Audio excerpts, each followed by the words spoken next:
put everything under the carpet and then think it's going to be okay. We just have to be very disciplined in what we do and aspire to be. Again, we have already addressed the evaluation documents, and those who were here earlier on have already confirmed that they do have the document and they are able to also see the document, which is good. All right, so that is just some few information I want to put across so that we will not be misguided about what is going on or what others are doing. All right, so far we do have some few students who have not joined yet, and we will not wait for them, as we will not be able to do that on a daily basis. We have to go ahead, and when they are able to join us, they do that, and then we take it from there. So I'm going to share my PowerPoint with you, and then I'll take off the camera so that we can concentrate on the PowerPoint. Then we'll be able to roll with that.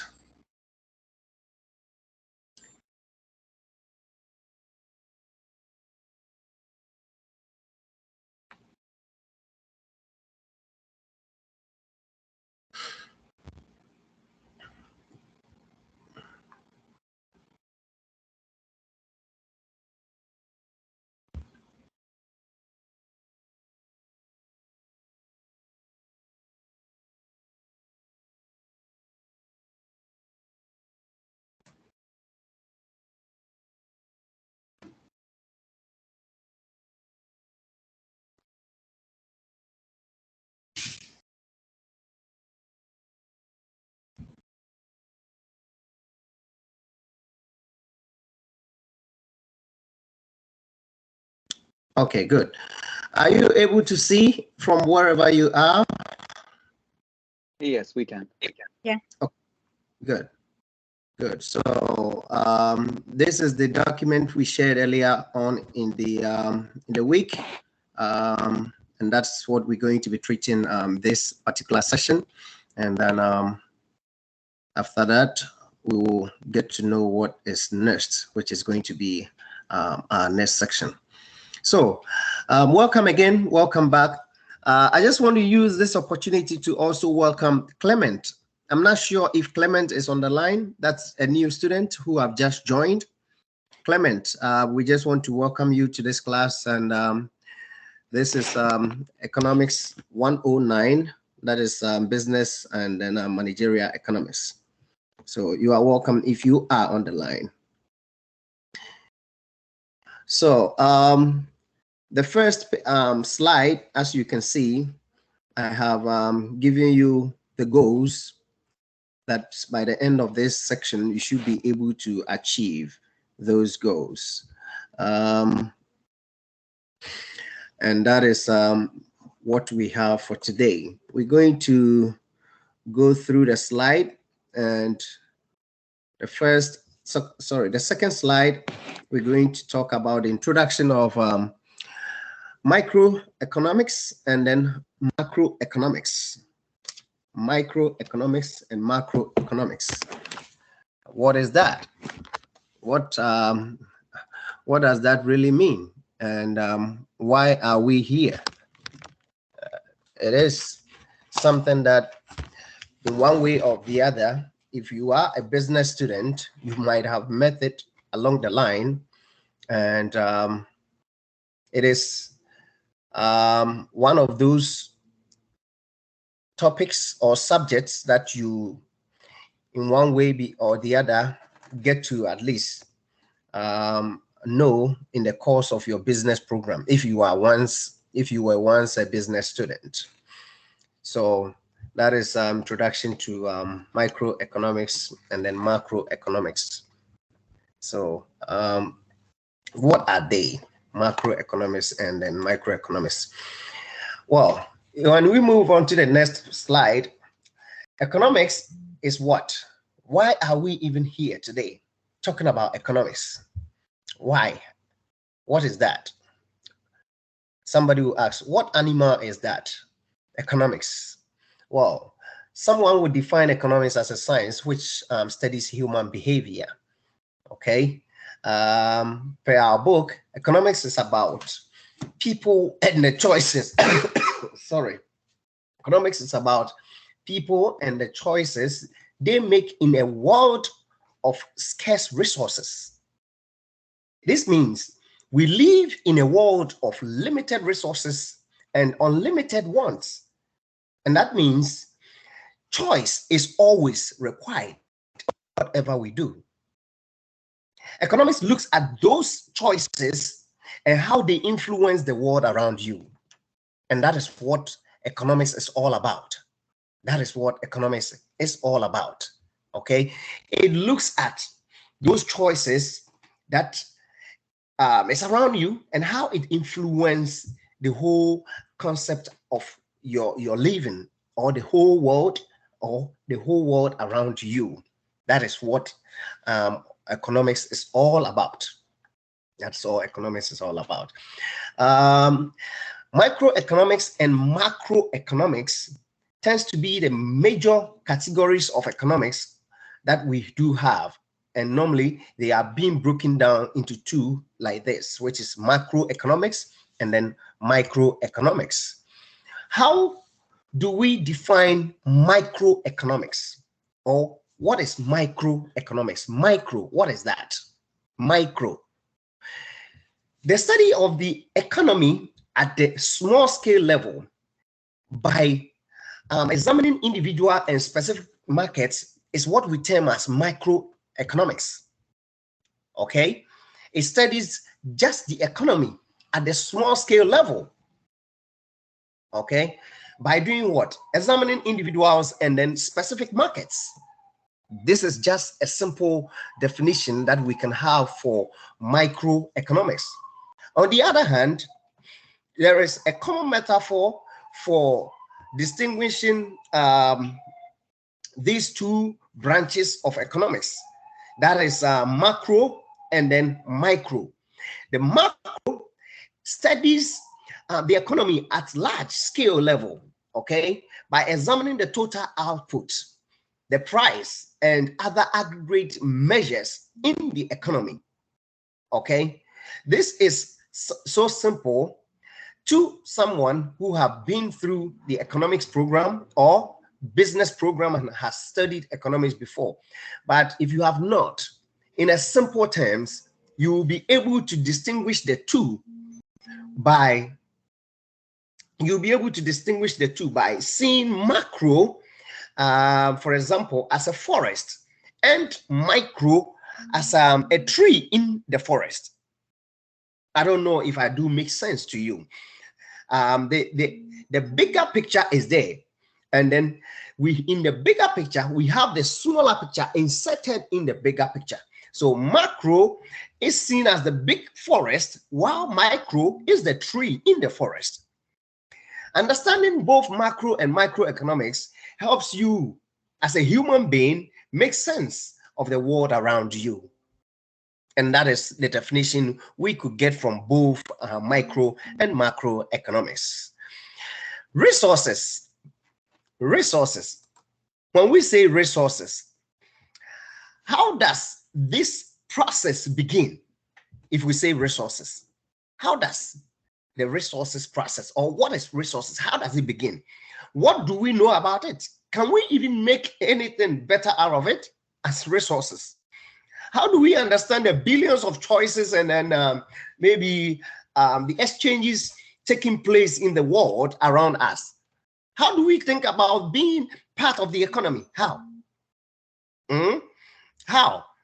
And that is what we term as, why are resources important? Why are resources important? Resources are the foundation of all productive activities.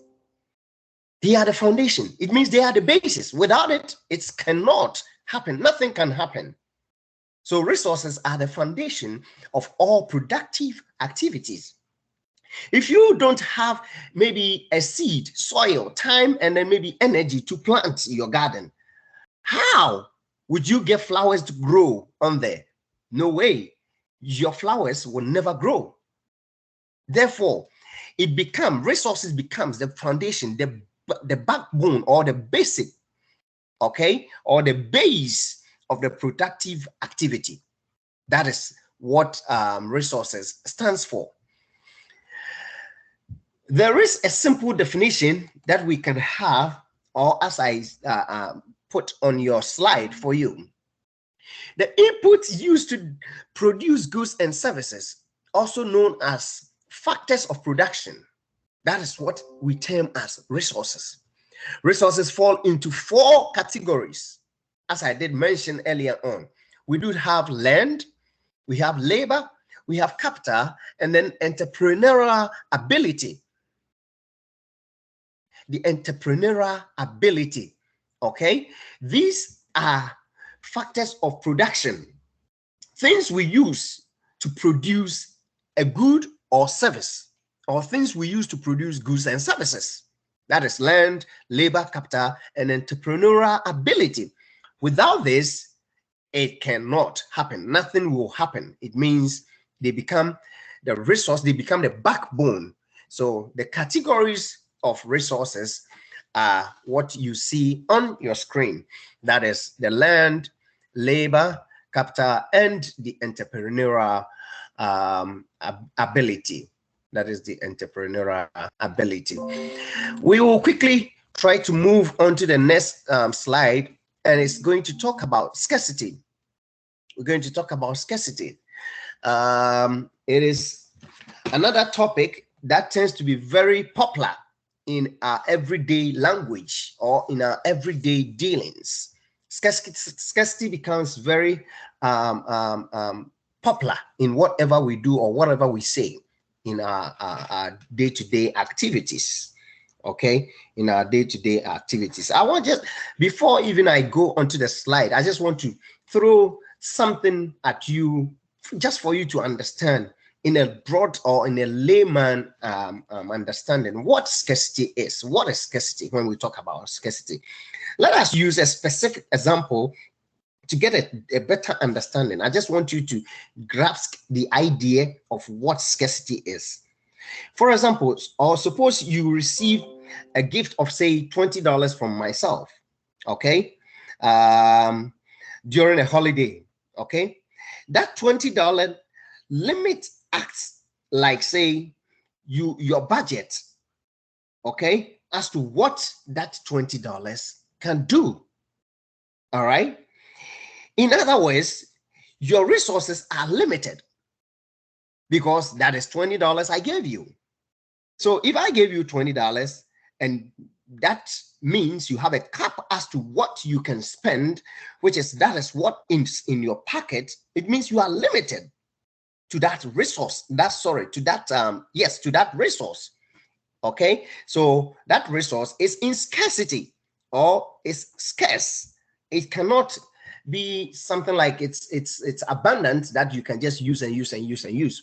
So if I give you that $20 and you are going out to spend that $20, you're going to spend according to what you have, and that is the $20. Okay, how about your wants? Are they limited also?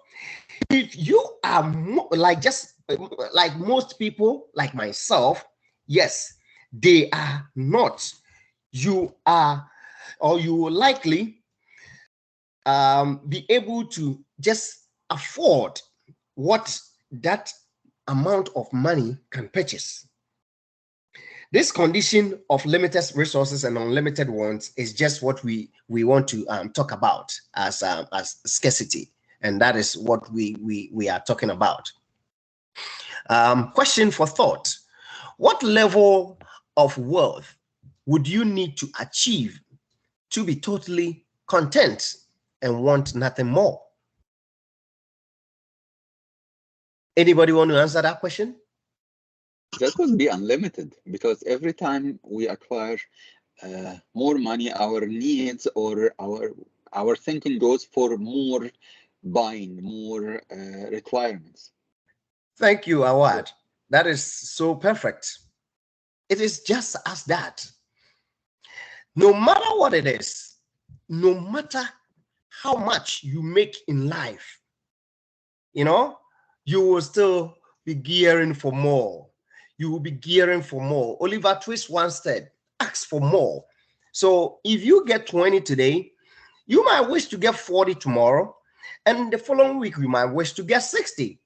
So there is not going to be that level that you can say that I'm okay.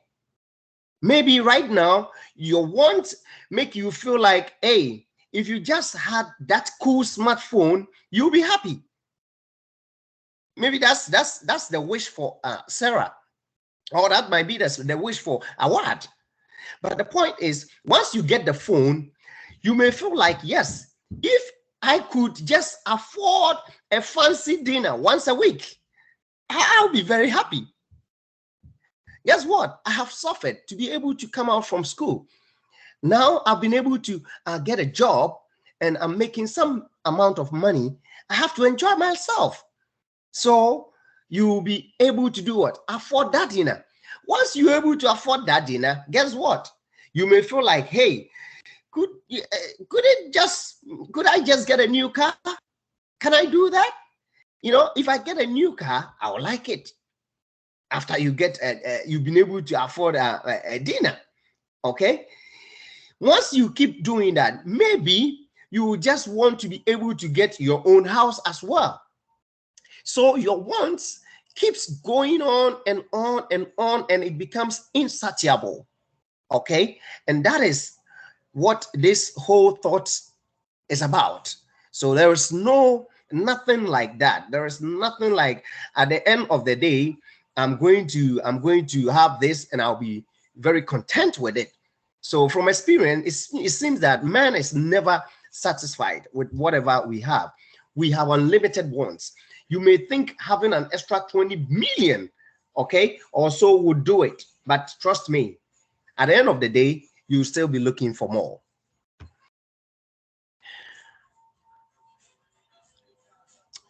Scarcity, let's try to define that. Let's try to define that.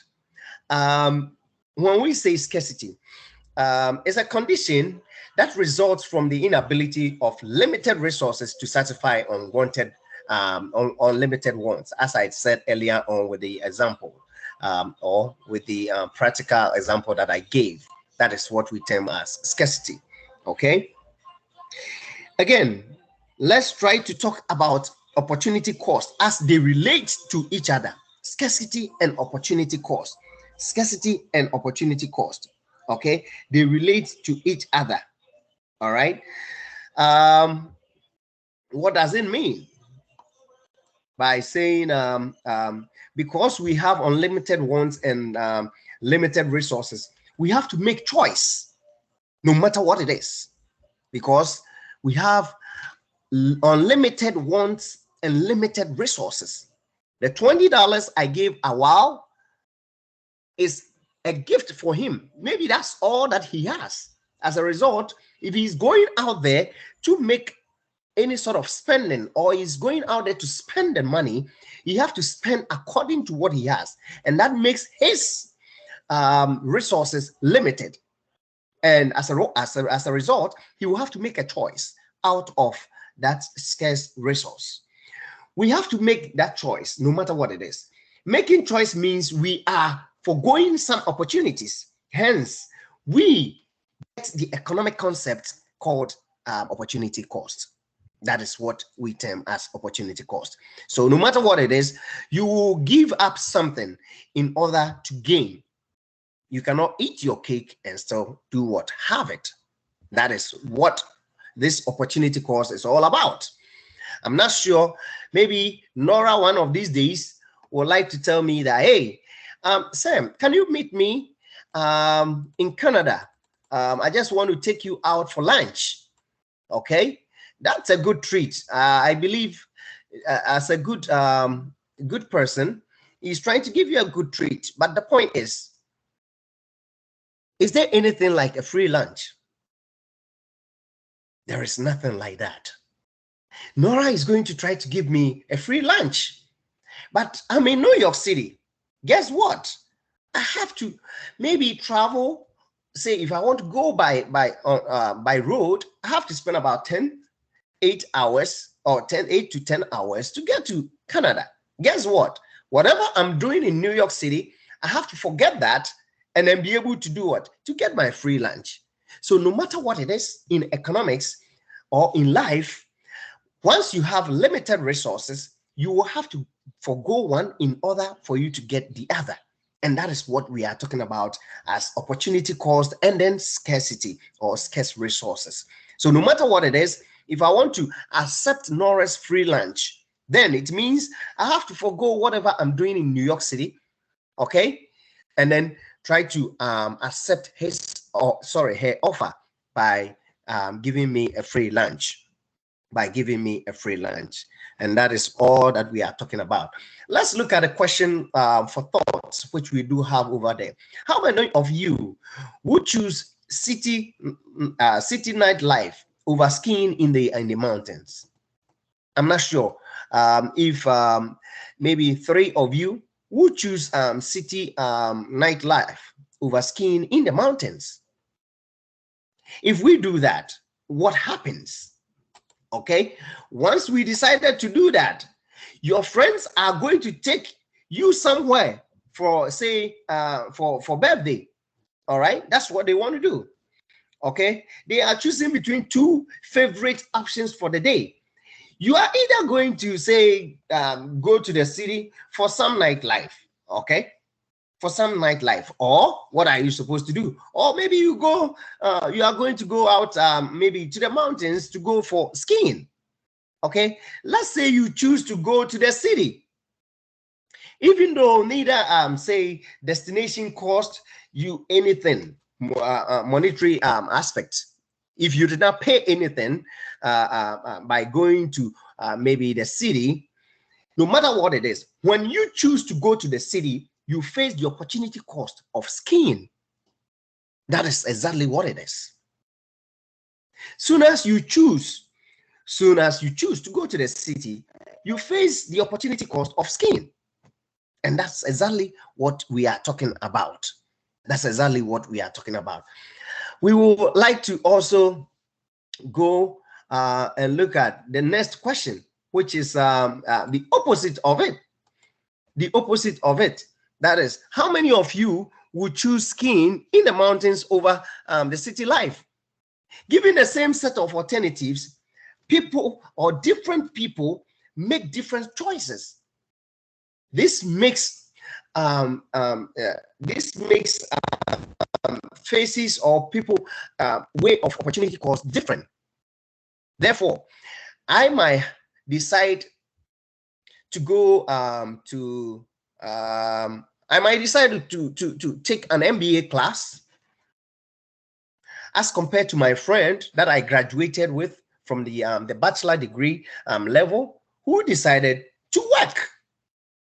You know, soon as you do that, we have different choices, and as a result, there will always be different opportunity costs, and that is what we are trying to relate to.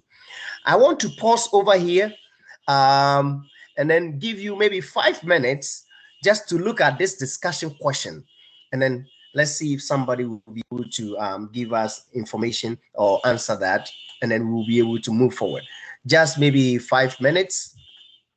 Just look at the discussion question over there. I know I gave you this earlier on. Probably somebody will be able to tell us something, because you should have the material prior to our meeting today, and you should have reviewed it. If somebody can tell us something, I'll be very happy.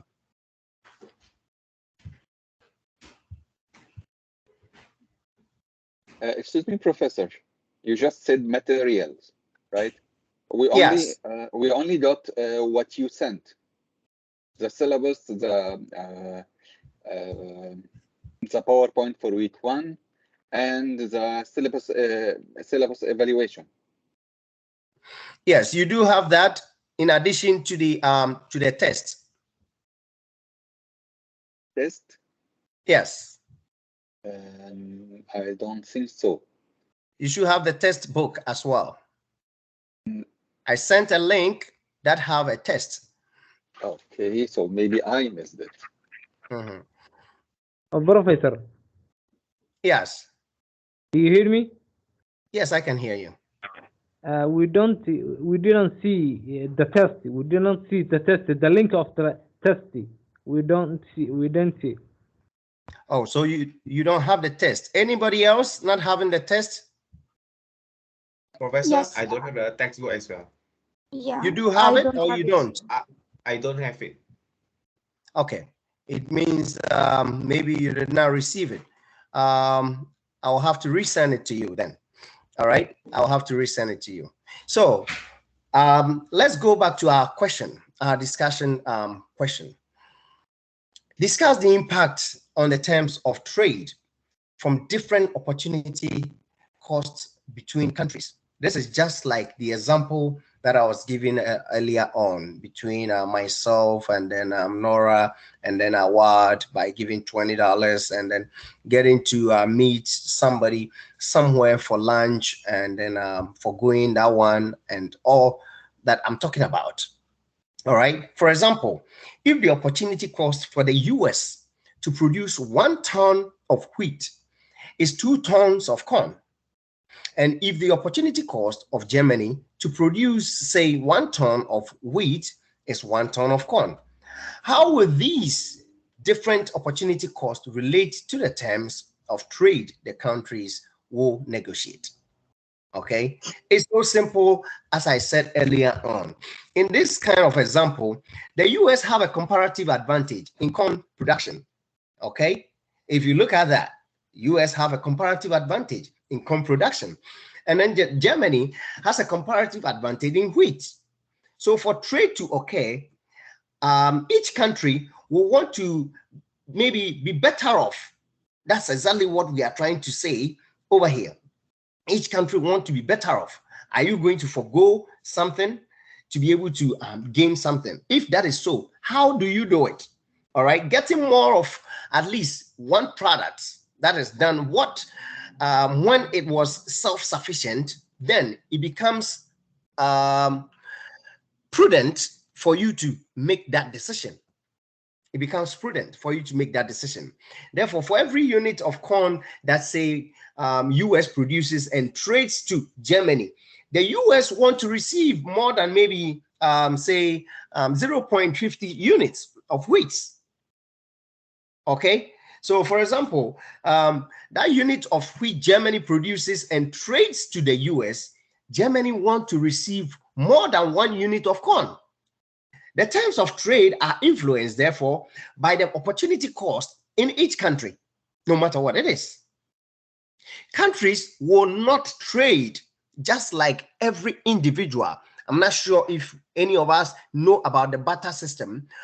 Countries will not trade unless they can be better off than when they were self-sufficient. Negotiation between the countries sets the terms of trade. This can be likened to barter trade in the olden days before money set in. You know, if you bring your item and I come to look at it and I feel like, hey, this is okay for me, or it is up to the value of what I'm coming to exchange with yours, then I'll be able to do that. So this is just trying to tell you something about what we are discussing about opportunity cost and how it affects maybe terms of trade. So Pardon me, Professor. Yes, go ahead. I have a question. Sorry, I don't get the concept fully. How the opportunity cost shall affect the terms of trade between countries. Actually, I think it is relative to each company, to which so in the past example, if for example US have to produce 1 ton of wheat versus 2 tons of corn, this is according to the importance of wheat to US and in the trading, I guess. So I don't get the full idea of the discussion. Okay, thank you. You just made it so clear for yourself and so simple. You said it's relative, okay? It's just like you yourself, Nora, you are in, say, you are in Canada. I'm trying to offer Nora a job in United States. Nora is currently making $20 Canadian dollar per hour. If Nora comes to United States and she's going to make maybe $15 United States dollar, how does it affect Nora? If Nora goes into that kind of trade or that kind of job, would she be better off? So what you have, are you giving it out to get something better? Or you are just going to give it out to get something lesser? What I'm trying to talk and relate it to in terms of trade is that countries and yourself will not go into that kind of decision or will not make that decision if they are going to be less off, okay, in terms of that opportunities. Are we clear? Yes, clear. Very good. So it's so simple by using our own resources. When we are talking about trade, we seem to, when we bring in the countries, it seems to be very vague, but using your own self, yes, it becomes somehow simple. Okay, maybe you are an apple producer. You are an apple producer, okay, and you buy fertilizer or maybe some sort of agrochemicals from somewhere else. You know, you want to do trade with somebody. There is no way your trading should bring or should make you less off. Okay, therefore, you have to look at the trade that if I bring in maybe 20 baskets of apple to you, how much or how many bags of fertilizer or chemicals are you giving me? You have to look at that. And if you become better off, that's where you go in for that opportunity. So, so we do have opportunity cost itself in terms of production. Probably maybe by the end of this flowing slides, you be more abreast with it, or you'll be able to understand it into details, Nora. So let's keep forward. Let's keep moving forward. Let's keep moving forward. That is opportunity cost and in production. Opportunity cost in production. What is the cost of producing an apple for, say, Alex? Okay. For example, what is the cost of producing an apple for Alex? Let's say, for example, there are two goods, okay? There are two goods, sorry. The only cost we have to consider is the opportunity cost. In this case, the production of apples means giving up the chance to produce oranges. Are we clear? Yes. Good. So if we are giving the product, if we are giving if we want to just reconsider giving the production of apples, which means no matter what it is, we are giving up the chance to produce oranges. Therefore, let's move on and see what it's going to represent, or how we're going to see it from here. So now that we do have this opportunity cost, probably by the end of the day, we should understand it better. And if you do have any questions at any point in time, please feel free to just let me know or alert me at any point in time. So option one, we do see what we have over there.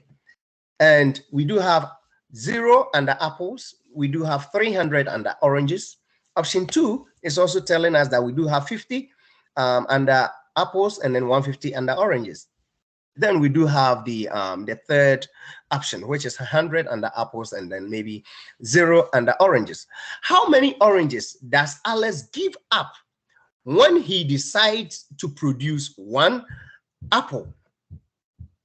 Okay, Alex is going to give up how many oranges, okay, when he decides to produce 1 apple?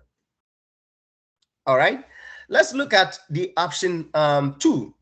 Option 2 is going to tell us that if Alex wants to produce 50 apples, you will have to do what? Give up 150 oranges, because option 1 is telling us that if he produces 300 oranges, he will not have that kind of capacity or resources to produce any apple. So if you want to produce at least 50 apples, you will have to give up 150 oranges in order for him to be able to produce what? For him to be able to produce 50 apples. Okay, and you can also say same with the third option. If you want to produce 100 apples, what is he going to do? You have to forgo the 150 under the option 2 that he has to be able to produce the full scale of 100 apples. And that is what we are talking about. If you want to make any sort of decision in terms of opportunity cost, you should be better off. You ask yourself, am I going to be better off? Yes, if you're going to be better off, then it's worth you venturing into that opportunity. It's worth you moving into that opportunity. We do have this also. Moving from option 1 to option 2, you could see that 50 more apples means giving up how many? 150 oranges. And that's what I just said to you. Okay, and then the following slide will also tell us that moving from option 1 to option 2, 50 more apples means giving up 150 oranges, going from 300 down to 150. Okay, that is exactly what we are trying to put across. I know that we are getting it, Nora. I believe you are getting it from now. To get 50 apples, you give up what? 150 oranges. This can be reduced, okay? This can be reduced down to, say, gaining 1 apple every 3 oranges that is being given up, okay? Every 3 oranges that is being given up. Note that we are looking at the change between how many apples or how many Alice can produce in option 1 versus how many he can produce in option 2. We can see the same thing on the next slide when we look at the change between option 2 and option 3. Okay, right there, as you can see, moving from option 2 to option 3, 50 more apples means giving up 150 more oranges. Okay, that is the opportunity cost example that we do have over there. Trade-off is the same. Nora, are we there? Trade-off is the same. Okay, as we have a situation with constant opportunity cost, trade-off is the same. So no matter what it is, at least this assumption needs not to hold in real life, but simplify things a bit to get say the real intuition of what we are trying to put together. Okay, that is some sort of idea about the opportunity cost and the trade-off. Okay, how it works. The next slide we do have here. Yes. Yeah, what I meant that if we reflected what I have explained on the example, that the example elaborate that the opportunity cost of producing 1 apple is 3 oranges, for example. So the decision now is according to the importance of the apple or oranges according to Alex. So maybe producing 1 apple is more important for him over the 3 oranges. So he would decide to produce the 1 apple and forgive the three oranges. The 3 oranges. And yes, and on the other side, maybe the oranges will be more important, so he would choose the oranges over the apple. So what I meant that the decision will be relative to the importance of the options according to the decision maker. You are right. You are right. And that as you've been using the same thing, the same word, relative, okay? It will have to base on your preference or the importance of how that exchange or the change is going to affect you positively. And it's a normal thing for every human being, because there is no way I'm going to spend $20 to be able to get something worth $1. I hope that simple example works. Yes. Good. So thank you for that. And that tells me that you are following. And this is what we have to do. I just want to make sure that our class is very lively. Coming here to talk without not having you participating will not help us. We need to share ideas. So at any point in time, please feel free. If you need to ask me a question or you want to put something across, let's do that as we move forward. So we do have this quick tip for calculating opportunity cost. Okay, we do have that quick tip. How do we do this? How do we do that? Keep in mind that this can only be used when opportunity costs are kept constant. Okay, don't forget, economics says all things remain the same. So this is when opportunity costs are kept constant relatively. Okay, that is the opportunity cost of, say, first 50 apples was 150 oranges. Okay, and the opportunity cost of the next 50 apples was 150 oranges. Okay, take the number of apples when no oranges are produced, and then take the number of, say, the oranges when no apples are produced, and look at the ratio right there. In this case, we have 100 apples and 300 apples. Oranges, right? 100 apples and 300 oranges. That's correct. This ratio can just be reduced to, say, 1 apple for maybe 3 oranges, which is 1:3. Okay, as Nora politely pointed out. Okay, that is the ratio that we'll be able to have over there. So, for example, what about Alex's cost for an orange? What is Alex's cost for an orange? The long version or the quick version can be repeated. Okay, this can be repeated, and the math should always give you the inverse number. Alex, in the Alex case, the cost of 1 apple and 1 oranges. Okay, here we see that the cost of 1 orange is maybe 1/3 of an apple, and we can see it right there. Okay, that is Alex cost of opportunity cost and how it's being calculated. Now let's have this quick quiz. What is Clara's opportunity cost of producing an apple? What is Clara's opportunity cost of producing an apple? 1-to-1. 1-to-1. Yes. Equally. That's Awad and Nora, right? Yes. 1-1. Very good. So as we can see right there, it's 1 to what? 1. Okay, it is just right there. Using the quick calculation method, you can just figure out this. You can figure this out right there, because Clara can make 200 apple oranges. The ratio. Professor. Hello. Professor. Yes. Please repeat this quick quiz. What's the Clara's opportunity cost of producing an apple? Please repeat. Can you repeat yourself? Yes.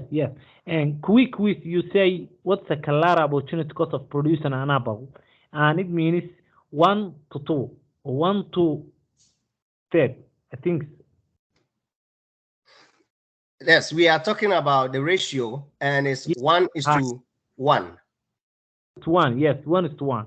Yes, because it's 200, and in a simple division, you should be able to get that.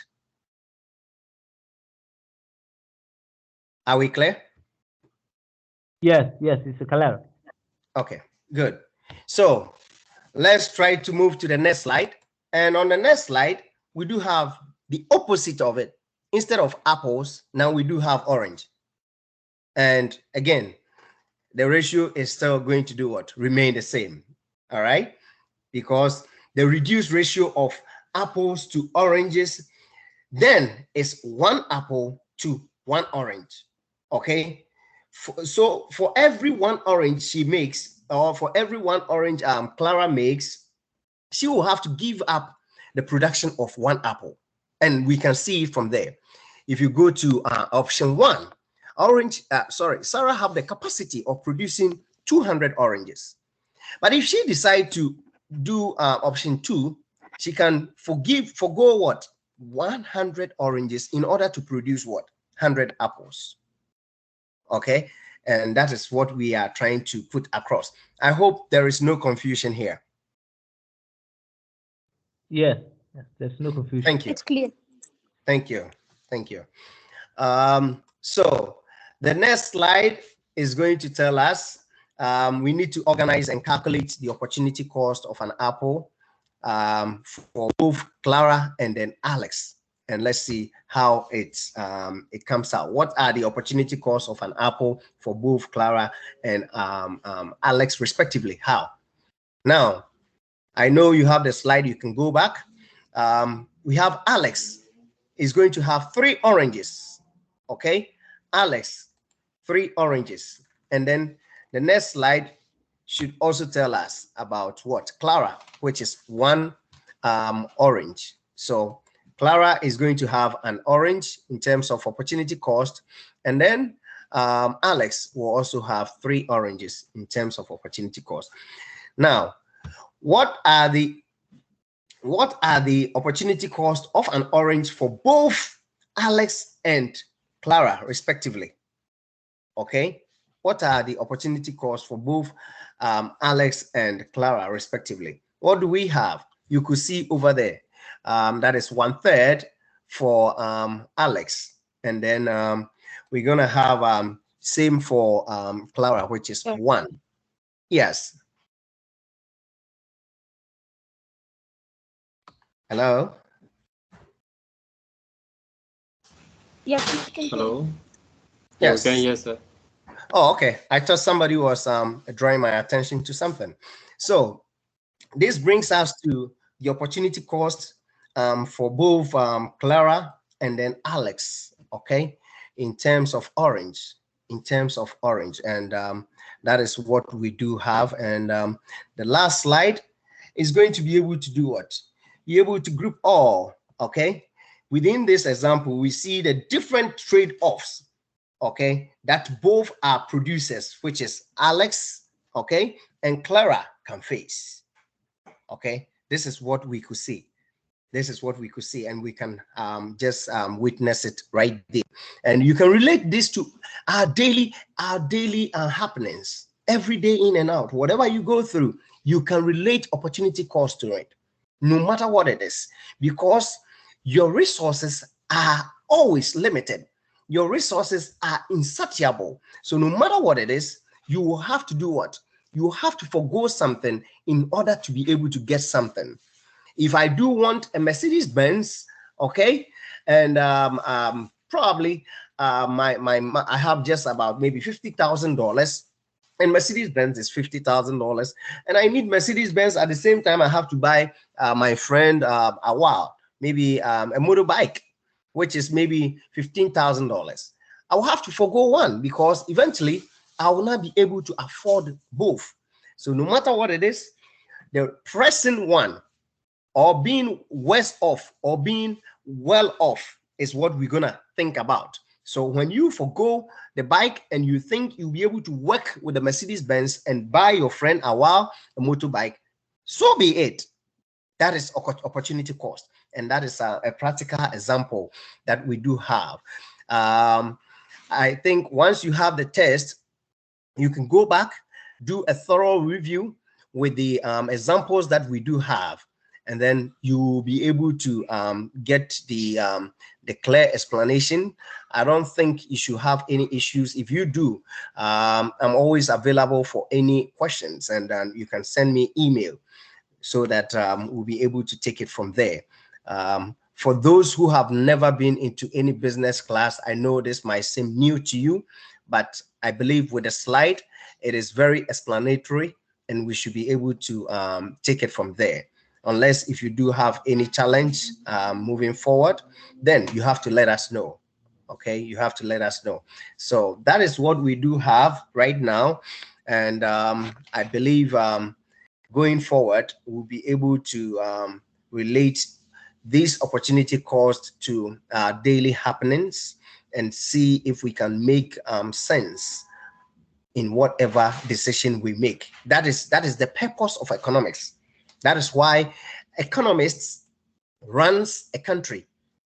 We always want to think like accountants do run a country. No, economists runs the country, because whatever they do, they put it into perspective and see how best or how it's going to affect the organization or the country or whatever they find themselves. And that is economics for you. And understanding it in your own way, you should be able to apply it. Again, as you move forward in your career, you should also be able to do what? You should also be able to apply it. Okay? You should be able to apply it. Assuming you have been appointed as a manager or as an executive director or as a CEO or as a president of an organization, you have to make sure that this economic ability comes to bear, and people around you will get to know the value in you. When you are being faced with an opportunity of, say,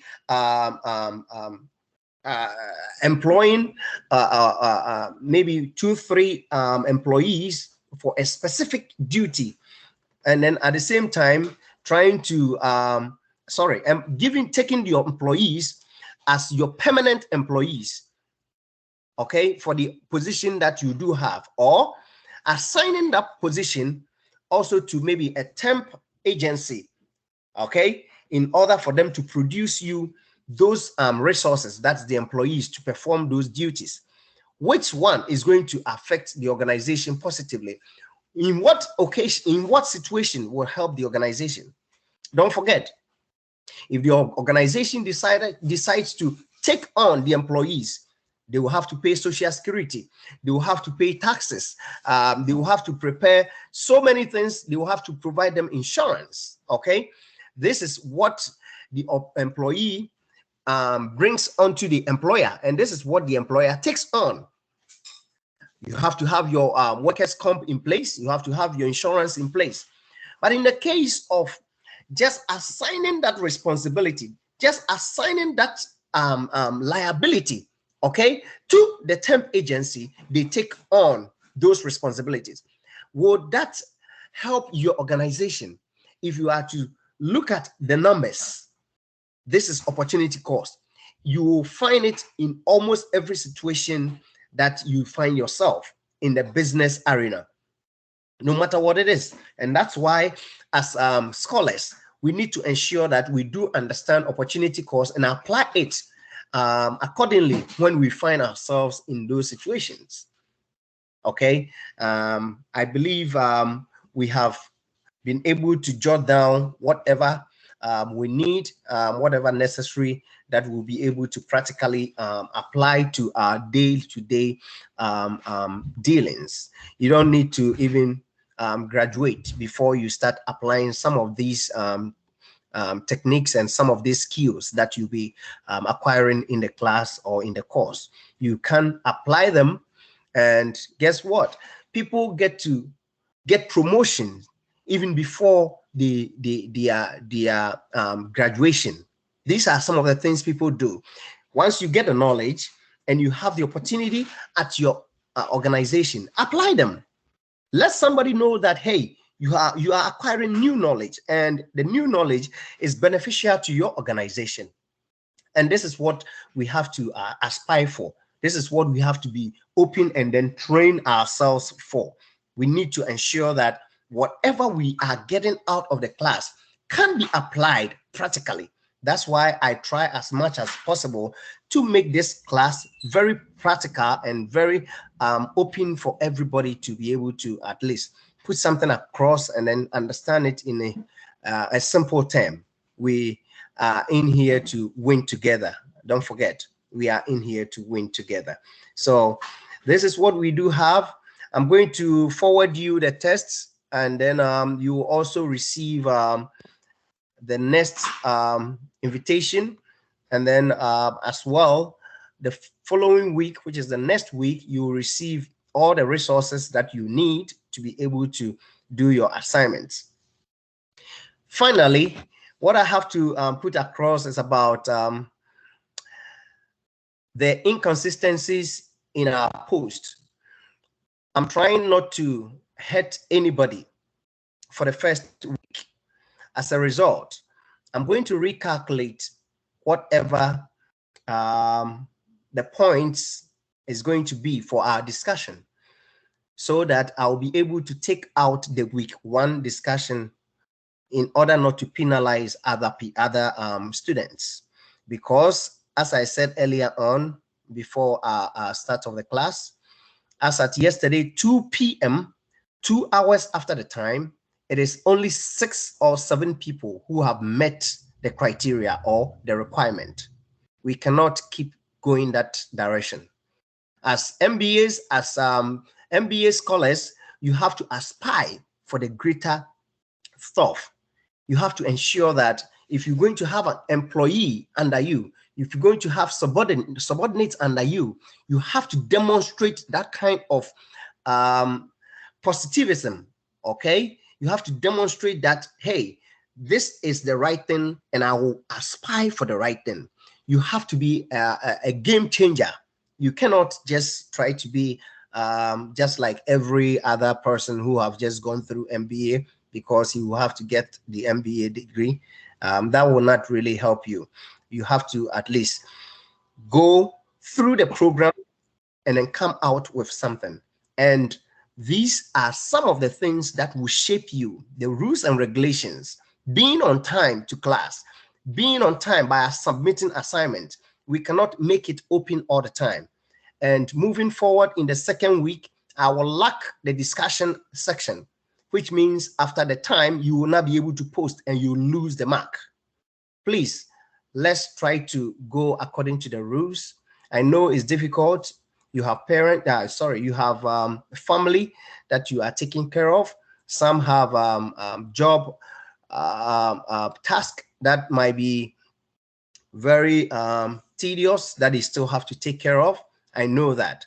But once you have made the decision to at least upgrade yourself academically, I believe it is something that worth it, and you have to give your whole to it to be able to come out well-baked. I don't want to have this university produce half-baked graduates. They will go through the program, but at the end of the day, they cannot interpret anything. So, as I said, excuse me, Professor. Yes. Can I ask, what do you mean by students' criteria and requirements?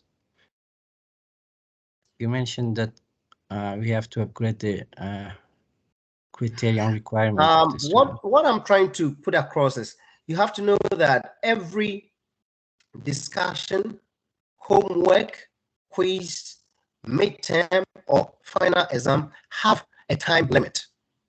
Okay, so if the time limit is not followed, it means you are going against the rules. Are you with me? Yes, thank you. Good. So let's try to do that. And moving forward, I believe is going to help all of us. And once you are on time, I believe you always ensure that your subordinates, your employees are also on time. Once you are trying, nobody is perfect, but we have to live to change that kind of narrative as MBA scholars. and that is what we have to aspire for. So if there is no question, for me, I'm going to try to post all those materials. I'm going to work on it.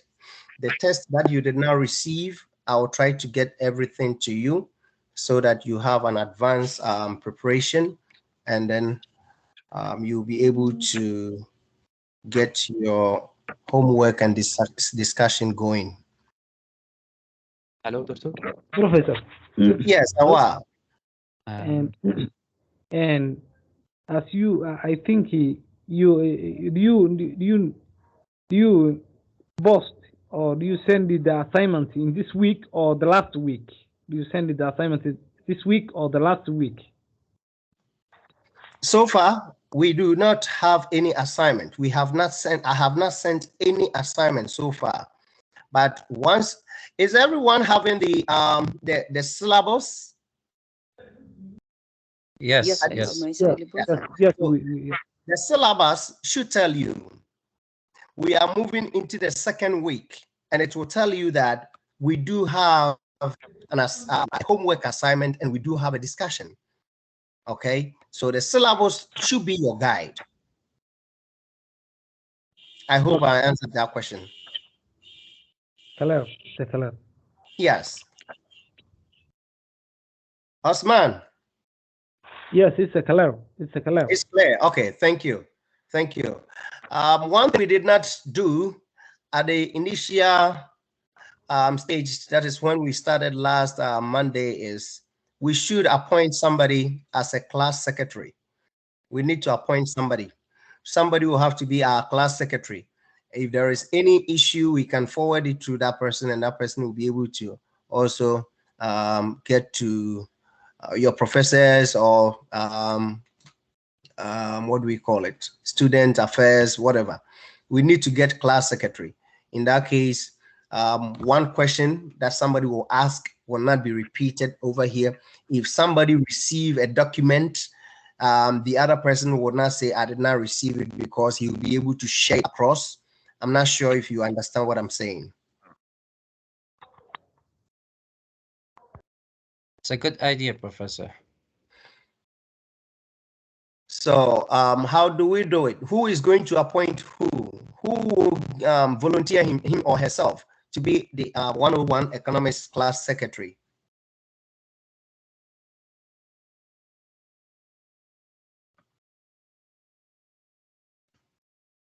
Anyone?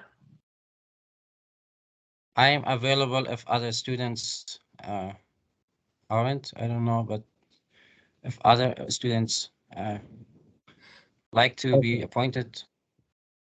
Okay. So 1 second. What did I do? Who was that? I think Mansoor, you're good for the position. Oh, that was Mansoor. Okay. Yes. So Mansoor is volunteering himself for the position. You all agree? Yes, Yes. I agree to Mansoor. Yes, we do. For me, I agree. Okay. Yes, I good. agree. Perfect. Thank you so much. And moving forward, you are our class secretary. Please try to engage, especially try to engage me. If you are not getting anything, try to engage me, and we'll be able to provide you whatever you are looking for. All right, I'm available for you. Sure. I'm here. Yes, sir. Mansoor. Yes, Professor, I'm hearing you. Okay, so thank you so much for that volunteer service. It is the beginning of leadership, and I believe it's going to help you moving forward. So thank you all for coming. And go ahead. Can I ask something? Sure. Back to slide 10. Can you back to it, please? Say that again. Slide number 10. Slide number 10. You want us to repeat the explanation? About the point that is there. What is the meaning of entrepreneurial ability? I didn't read it. Slide number 10. Yes. Slide number 10 is scarcity. Is that what you're talking about? It mentioned categories of resources, land, labor, capital, and entrepreneurial ability. I want to know what is mean by entrepreneurial ability. Entrepreneurial ability is what you have, the skill. Okay, that is the skill you do have. Okay, to be able to have something happen. Okay, in other words, somebody will say, I have a patent, it's my knowledge. Okay, so if you come out from this course and you have maybe an analytical knowledge to establish a business or to be able to hold yourself in a position, that is knowledge, that is the ability. So entrepreneurial ability links, normally what we term as entrepreneurial is about somebody having, say, an individual idea of doing something. Okay, it is something that you cannot just see it like a land. That one you will not see it. It's a skill. You cannot see it. You have to demonstrate through you. Okay, that is ability. For example, somebody is able to speak English. It's an ability to speak English. Somebody is able to speak Spanish. It's Your kind of ability to speak Spanish. skills. Yeah. Say that again. It's kind of skills for each one. I did not catch that. Skills, still. Can you repeat yourself? He's saying skills. Skills. Very good. That's the skills. Yes, that's what I did mention. The skill that you do have becomes your entrepreneurial ability or your ability. Just say ability. So the ability to becomes a resource. All right. You are a computer science graduate. You are able to dismantle all the computer and then put it together. It becomes your ability, right? Yes. Very good. So the skill that you have, the knowledge that you have becomes your ability, and it's a resource. That resource is what we are talking about. Okay. Thanks. Are you clear? Yes. Very clear. All right. Professor, Yes. do you hear me? Yes, I can hear you. And please repeat the examples of the opportunity cost, like orange or apple. And please repeat the example of giving up orange in apple. You said I should repeat the example. Yes, yes, exactly.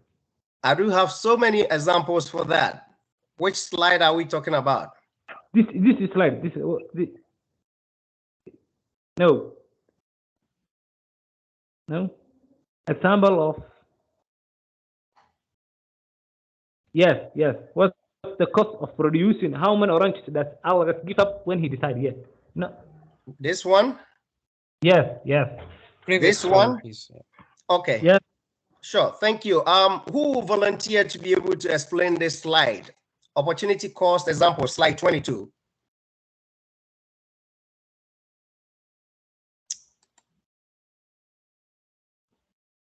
Can somebody explain this to us? Opportunity cost, slide 22. We start to explain the example from the beginning. Do you mean, Professor? Let's just focus on this. Okay.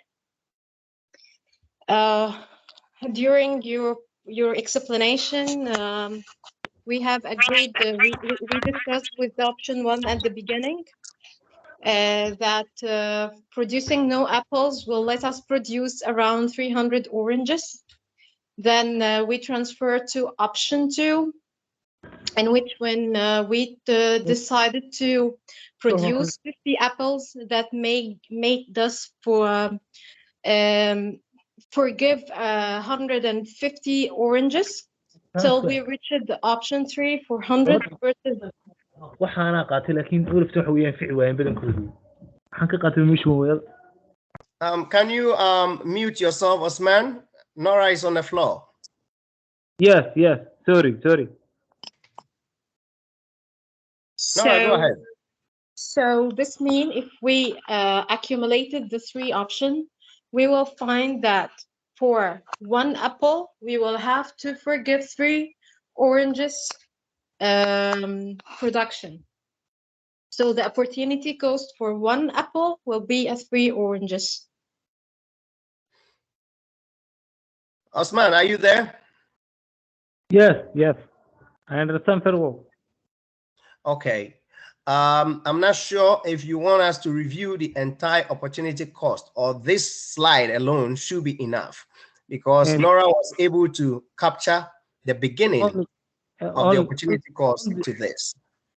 Yes, Professor, and I think that the whole idea is that it's because of the limited resources that one can have. So we have to, as a business, we have to trade off between the resources. So when we have, that's why when we have options. So for example, if we want to produce 300 oranges, then we have to produce no apples. It's because of the limited resources that we have. Thank you, Mansoon. That is also another explanation for you. I believe if you sit down and then go through the slides, I don't see any challenge not for you to understand this. This is one of the basics in economics. One of the basics in economics. And you can see right there, that slide, option 1 says 0. You ask yourself, what does that mean? Under apples, option 1 is 0. Why? And then oranges, 300. Why? This is, we were talking about, somebody asks about ability, entrepreneurial ability, right? We're talking about that. So these persons have that capacity of producing 300 oranges. If he decides to do that, he will not have the ability or the capacity to produce any apple. Therefore, if you move down to option 2, if the person is producing 50 apples, he can only have the ability or the capacity to produce 150 oranges. And if you want to forgo the ability of producing 150 oranges and then 50 apples just for only apples, it means you have to forgo all your 300 apples to be able to produce the 100 apples. And that is what we have over here. I believe it should make sense for you. If not, and you still do have issues, please just feel free to just send me a text or email me, and I'll be able to follow through with you or send you more information material-wise for you to review. Do we have any more questions? Professor, I have one question. Yes, Nora. Please, for the test link, so each test separately will have a separate link, this question 1 and question 2. How long will the link be valid so we can achieve the test? What link are you talking about? Actually, we have discussed that you will send for us the tests links. I don't know, they will be links or they will be posted in Moodle or... Oh yes, it's gonna go through Moodle. I believe it's not test. It's not test. It is textbook, right? Yes, it is a textbook. Okay. So I will also try to I will try to send this to you probably by but I forwarded that as a test. You should, I'm not sure if you did not get it, but if you did not, I'll forward that to you. I'll forward that to you. It's an ebook. It's an ebook. Okay. You should Sorry, be it able. was a mishearing. Sorry. Say that again. Sorry, it was a mishearing. I thought it was a test, not a text. Okay. Okay. Yes. Sorry for that. Sorry for that. I did also send you an excerpt of the test, an excerpt, which is just this part 1. I'm not sure if you did not receive that either. So I'm going to try to get that to you this coming week, all those materials, so that you will not miss anything. All right. Okay. Thank you. Professor, on the Moodle page, we have only week 1 PowerPoint and a room for to introduce ourselves, the syllabus, and the course evaluation structure. That's all. Exactly. Before Monday morning, you have the PowerPoint for week 2. All right. Okay, All right. thank you. Sure. And I'll try to, moving forward, try to get the materials as soon as possible, get it on there so that you can review in advance. That's why I sent you the test. So if you did not get the test, which is the ebook, I will try to get it to you again. All right. Thank you. Any more questions? Sir, I would like to ask a question. Go ahead, Awad. Okay, if Alex and Clara want to have a trade between both of them, right? So each one will focus on his advantage, right?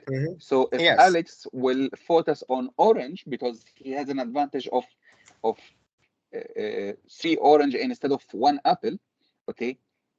For Clara, there is no advantage. I mean, it is both. Her ability is the same in producing apple and producing orange. Is there any confusion So on here? what basis? I did. So in this case, yeah, go ahead. Go ahead. In this case, Clara will focus on what?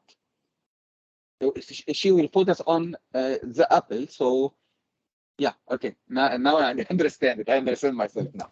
Okay.